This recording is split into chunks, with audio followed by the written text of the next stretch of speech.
I only meant to stop by her Meh. classroom for a minute, but the way she looked at me that night, I knew I'd never forget it. The building should have been silent at that hour, but the faint hum of the old heating system and the muted glow of a single lamp drew me in. I hadn't meant to linger on campus after the alumni event. I was just wandering, following the hallways I'd walked so many times before as a student.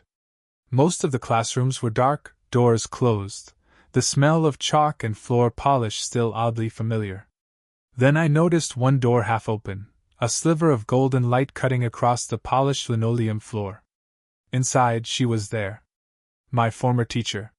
She hadn't changed as much as I thought she would.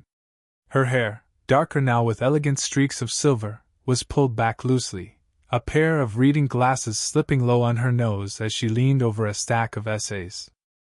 She had the same calm presence I remembered, poised, self-contained, yet there was something different about her tonight. Something softer. Maybe it was the solitude, or maybe it was me, seeing her with older eyes than the boy I used to be. I tapped lightly on the doorframe. She looked up, and for a second, surprise widened her eyes before it melted into recognition. "You," she said, her voice warm, carrying that familiar balance of authority and gentleness. "I thought you disappeared into the world years ago." I laughed, suddenly aware of how much younger I must still seem to her, standing there in the doorway like I was waiting for permission to enter. "I guess I never really left. Some places don't let go of you that easily." She smiled, small, polite, but lingering. Then she pushed her glasses up and gestured to the chair beside her desk. "Well, don't just stand there. Come in. I was only keeping myself company." The classroom was the same yet different. The posters on the wall had faded, the desks were scratched with newer names, but the smell, paper, chalk, and her faint perfume, anchored me in place. Sitting across from her felt strange, like stepping into a memory that was alive again.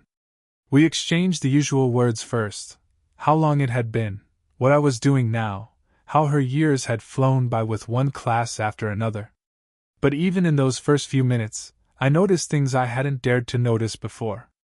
The way her fingers moved delicately as she straightened the stack of papers.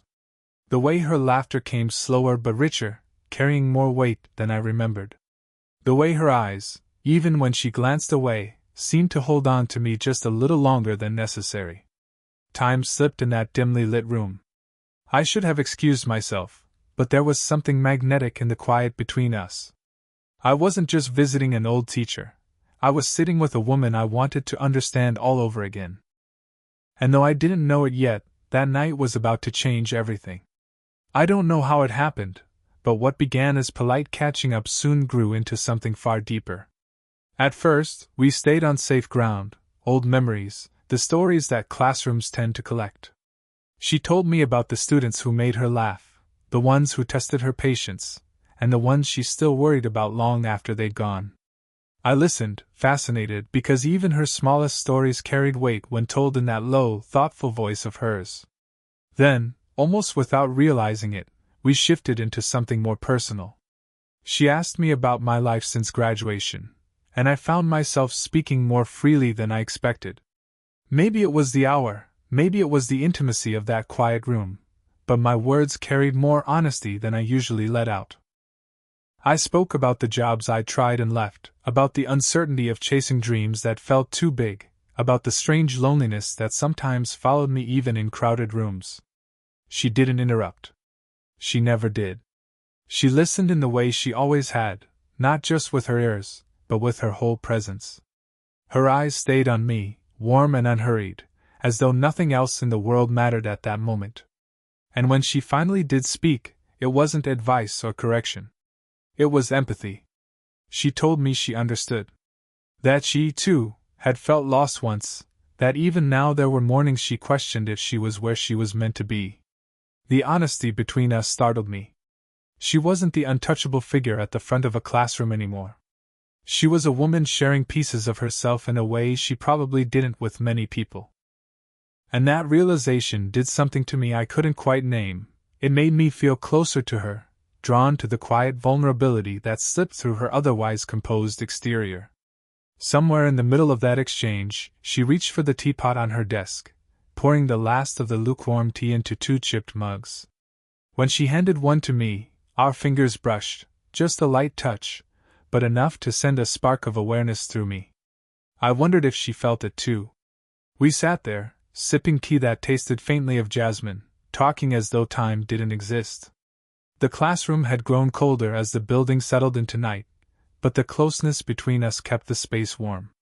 Her laughter came easily now, softer than before, and every time it filled the air, I found myself wanting to say something else just to hear it again. Minutes turned into an hour, and then another, though neither of us seemed to notice. The longer we spoke, the less it felt like teacher and former student. It was simply 2 people, stripped of titles, sharing stories either of us had expected to give away. And somewhere inside me, a quiet realization began to form. I didn't want this conversation to end. The longer we talked, the more the room seemed to shrink, as if the circle of light from her desk lamp was its own little world. Outside, the campus was silent. I imagined empty corridors stretching on in every direction, but here, in this classroom, there was still life, the low hum of the radiator, the faint scratch of her pen when she jotted a note in the margin of a paper, the steady rhythm of her breathing across the desk. I don't know what prompted me, but somewhere between her stories about her early years of teaching and the way she described her father's stubbornness, I found myself speaking more openly than I'd intended. Words slipped out of me that I hadn't planned to share. "I don't always know what I'm doing," I admitted, staring into the tea at the bottom of my mug. "Everyone talks about their 5-year plan, their next big move, and most days I feel like I'm still, drifting. Like I'm standing still while everyone else runs ahead." I regretted saying it the moment it left my mouth. But when I looked up, she wasn't judging. Her expression was soft, her eyes catching the light like warm glass. "You think that feeling ever goes away?" she asked gently, setting her pen aside. "It doesn't. Not completely." I frowned, uncertain if she was simply being kind. She must have seen the doubt in my face, because she leaned back in her chair, folding her hands loosely in her lap. "Do you know how many times I've questioned myself?" she went on. "Even after 20 years of teaching, I still wonder if I should have chosen differently. If I should have chased something bigger, braver. Some mornings I wake up and think, is this it?" Her honesty caught me off guard.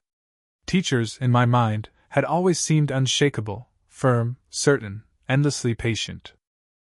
But here she was, revealing cracks in her own certainty. For the first time, I saw not the teacher, but the woman beneath. "You never showed that," I said quietly. She smiled faintly, tilting her head. "That's the trick, isn't it?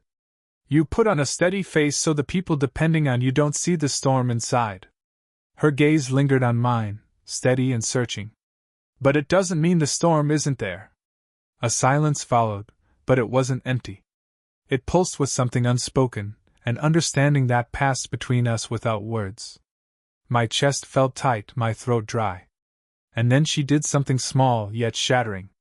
She reached across the desk and laid her hand lightly over mine. Her palm was warm, her touch gentle but deliberate, as though she was giving me permission to feel less alone. The pressure was subtle, just the weight of her fingers resting against my skin, yet it grounded me in a way I hadn't expected. "Drifting isn't the same as being lost," she said softly. "Sometimes it means you're just not meant to arrive yet." I swallowed hard, my pulse hammering at the sudden closeness. I didn't dare move. I didn't want her to let go. And for a moment, in that quiet classroom, I felt something I hadn't felt in a long time, understood. Her hand lingered over mine longer than it should have, and when she finally pulled away, the warmth remained like a ghost across my skin. I wanted to thank her, to say something meaningful in return, but the words tangled in my throat. Instead, I leaned back, exhaling a laugh to loosen the heaviness that had settled between us. "You know," I said, half teasing, "you were always more than a teacher. You were, I don't know, the only one who seemed to see me back then." She tilted her head, her lips curving faintly. "That's my job." "No," I insisted, smiling at her. "It was different with you. Everyone else saw grades, effort, or failure. But you saw the person underneath. You made me believe I wasn't just the mistakes I made. Her gaze flickered, softening as if my words had reached a place she didn't usually let people touch. She shook her head lightly, brushing a strand of hair behind her ear. Careful, she murmured, though her voice lacked firmness. You'll make me sentimental. I leaned forward, resting my elbows on the desk. Maybe you deserve to be. You've changed lives, you know. Mine included. For the briefest moment, she looked away, as if steadying herself. Then her eyes returned to mine, and I caught it, that glimmer of something that wasn't just gratitude. It was warmer, more fragile, as though she were caught between laughing and confessing something she couldn't quite say. You always did talk too much, she whispered, but there was no sharpness in it. Instead, she let out a laugh, soft, low, the kind that escapes before you can catch it. The sound filled the room, wrapping around me like velvet. Her cheeks colored faintly, and she pressed her fingertips to her lips as though to hide the smile threatening to spread further.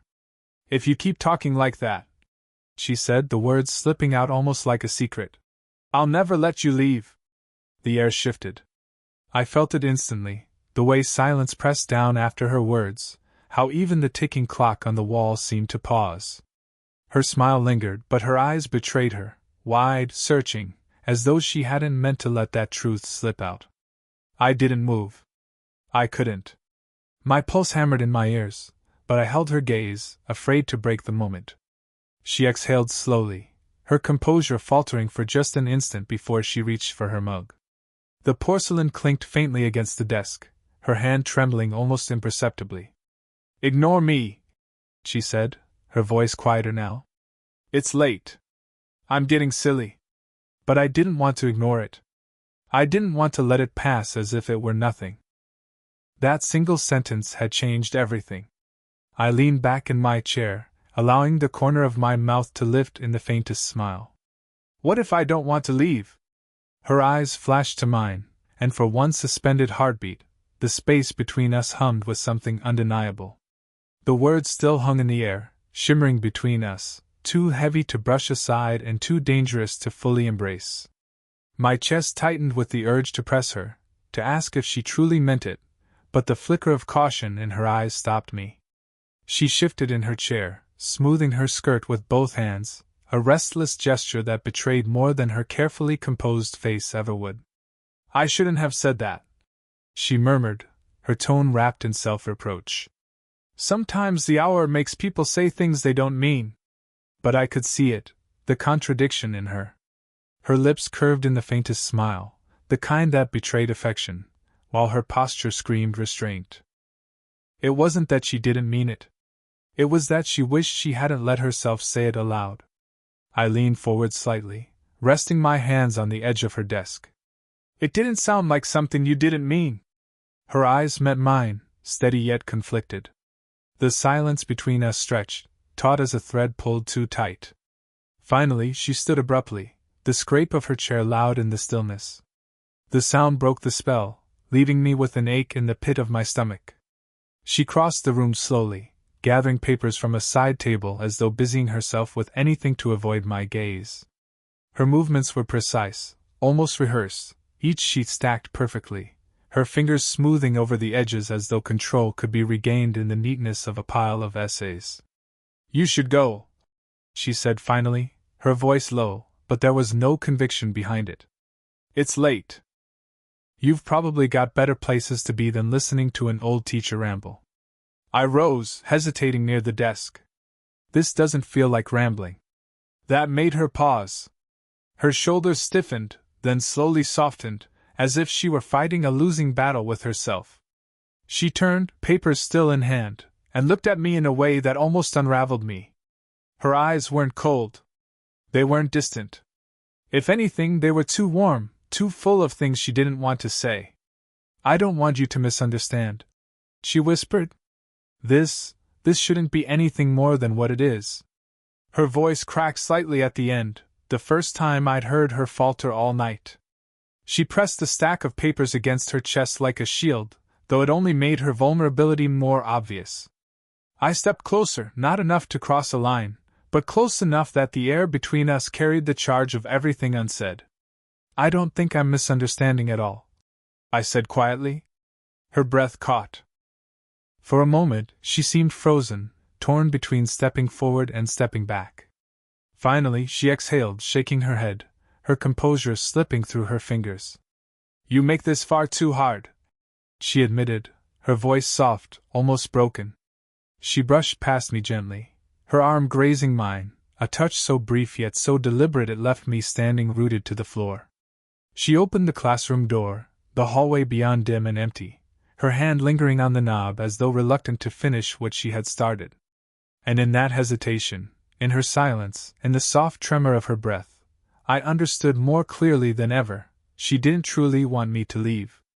The hallway was quiet, lit only by the faint glow of flickering ceiling lights.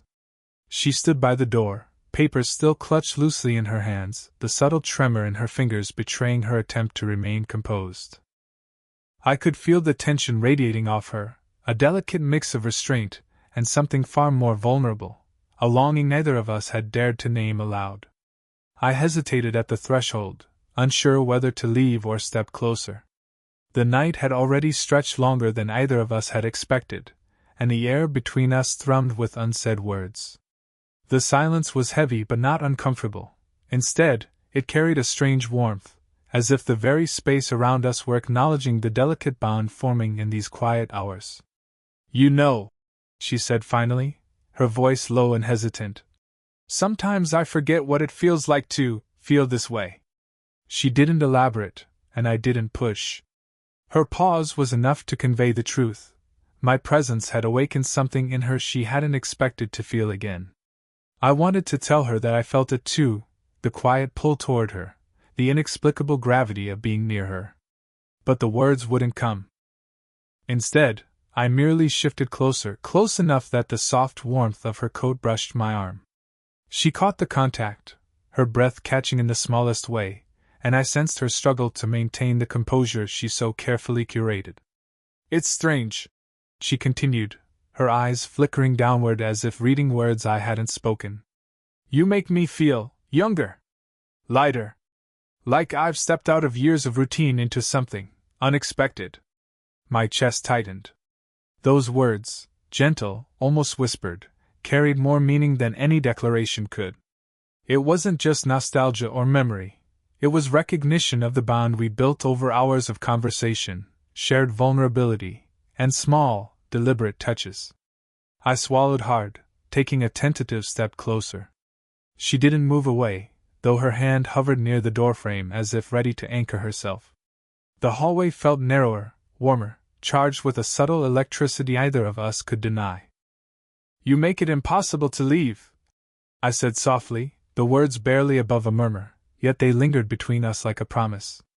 Her gaze lifted slowly, meeting mine with a raw honesty that left me momentarily breathless. For the briefest instant, the world outside this hallway seemed to vanish. There was no teacher, no student, no rules, only two people standing on the edge of something fragile and inevitable. She exhaled, a slow, deliberate sound, her shoulders loosening slightly. Maybe some things aren't meant to be simple, she whispered, a small, almost imperceptible smile curving her lips. And in that doorway, suspended between what we were and what we longed to be, everything shifted. The hesitation, the restraint, the careful composure, it all gave way to a quiet acknowledgement that our connection had changed. We might not have spoken the words fully, but they were there, hovering, unspoken yet undeniable. She finally stepped back, her hand brushing the doorframe one last time, lingering far too long to be casual. And though we didn't cross the line, I knew, without doubt, that we both understood the depth of what was waiting, just out of reach. The hallway felt impossibly quiet after the tension of our near confession. I could hear the soft scrape of her shoes against the polished floor as she moved toward the exit, each step deliberate, as if measured against the desire to linger just a moment longer. I walked beside her, careful to match her pace, though every nerve in my body was alert to the faint warmth radiating from her, the subtle scent of her perfume lingering in the air between us. She paused at the door, her hand hovering over the knob. I could see it in the way she hesitated, the slight quiver of her fingers betraying the restraint she was trying to maintain. For a moment, she simply looked at me, really looked, with a softness in her eyes that I hadn't seen before. It was a look that spoke of unspoken understanding, of quiet longing, and of the delicate possibility that neither of us had fully allowed ourselves to admit. She began, then stopped, as if the right words were too elusive to catch. She exhaled softly, leaning just a little closer. "You know my door is always open," she whispered, the words simple, yet carrying a weight that made my chest tighten. I nodded, feeling the honesty behind her statement, and stepped closer, closing the small distance between us. Her eyes flicked down to my hands, then back up, and I could sense her internal struggle, the constant tug between propriety and desire, between caution and the quiet yearning that had built over our time together.